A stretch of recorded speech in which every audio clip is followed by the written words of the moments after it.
সেই মিনারাতুল বাইজা তাওহীদপন্থী হক্কানি উম্মতের কাছে আজ সংরক্ষিত আছে। আলহামদুলিল্লাহ, আল্লাহ পাক রব্বুল আলামিন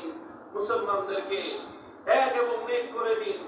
হযরত হাফিজ হুজুর রহমাতুল্লাহ আলাইহি আমাদের এই জমিনের এক সোনালী সন্তান, তিনি এই কথা বলতেন, তিনি একটা কথা বলতেন হাফিজ হুজুর রহমাতুল্লাহ আলাইহি। আমরা জানি হাফিজ হুজুর রহমাতুল্লাহ আলাইহির জীবনের প্রধানতম মিশন ছিল,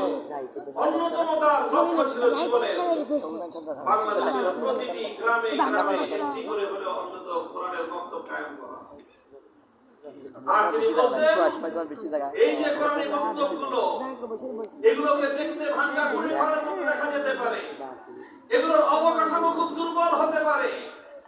এর মাটিতে ফ্লোরে মেঝেতে কোন পাকা টাইলস অথবা পাকা কোন মেঝে থাকতে না পারে, মাটির মেঝের উপর সালার চটে বিছানো এই মক্তবের শিক্ষকরা আমাদের সন্তানদেরকে আল্লাহর কোরআনের যে বিশুদ্ধ শিক্ষা দান করেন, এটা হতে পারে দুর্বল ঘর,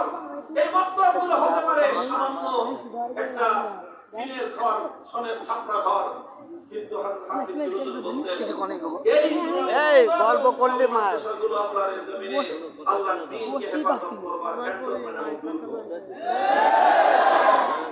আমি আমার ওলামায়ে কেরামকে বলি, বিশেষ করে আমি আমার ছাত্র ভাইদেরকে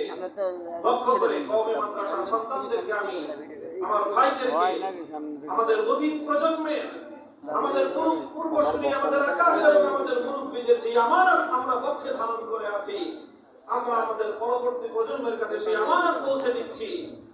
মনে রাখতে হবে, আলহামদুলিল্লাহ এই কওমি মাদ্রাসায়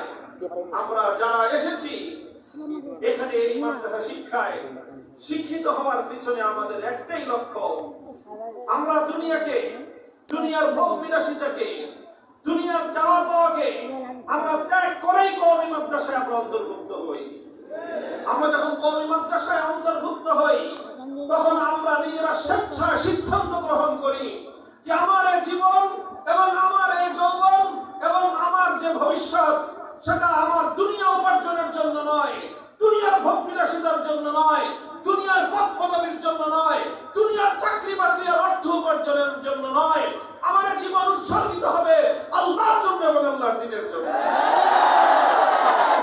এই শপথের নামই হলো কওমি মাদ্রাসা। ইন্না সালাতি ওয়া নুসুকি ওয়া মাহইয়ায়া ওয়া মামাতি লিল্লাহি রাব্বিল আলামিন। এই জন্য প্রসঙ্গে এই কথাটাও বলতে হয় যে যে কওমি মাদ্রাসার সরকারি স্বীকৃতি আছে, এটা আমরাই দীর্ঘদিন দামের মাধ্যমে, দীর্ঘ সংগ্রামের মধ্য দিয়ে কওমি মাদ্রাসা শিক্ষার যে সনদ, সেই সনদের রাষ্ট্রীয় স্বীকৃতি আমরা আদায় করেছি। এটা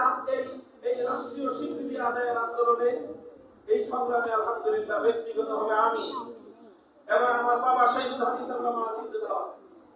এবং আমাদের গোটা পরিবার, বর্তমান মাদারিসের মহাসচিব আমার অগ্রজ আল্লামা মাহফুজুল হক সাহেব এবং আমরা